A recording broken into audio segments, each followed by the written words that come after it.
Anwyl aelodau, dyn ni yma yng nghanol Dyffryn Clwyd yn mynd i dynnu y raffl a drefnwyd gan Ranbarth Colwyn a'r Rhanbarth Blaenmaelor ar gyfer Eisteddfod yr Urdd Sir Ddinbych a'r Sioe yn Llanelwedd oedd yn cael ei chynnal gan Sir Clwyd.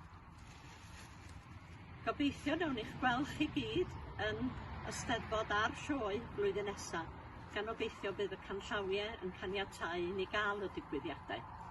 Rwan nawn ni mlaen i dynnu y tocyn cyntaf, a mae meinir o'r Rhanbarth Colwyn yn mynd i dynnu y tocyn cyntaf.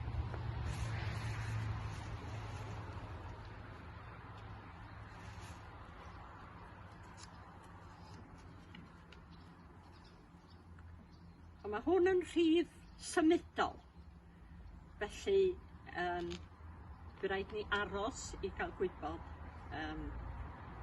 cyhoeddi nes ymlaen.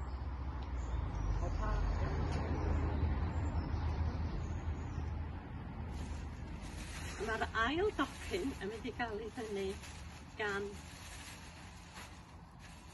Llywydd Rhanbarth Blaenmaelor, sef Anwen Edwards.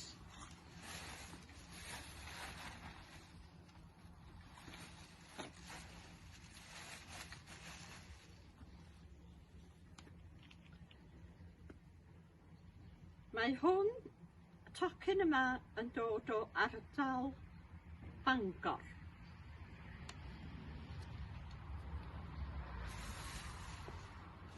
A'r nesaf gwelwch chi yma, eirian neu ddidynnu, mae is-lywydd Rhanbarth Blaenmaelor.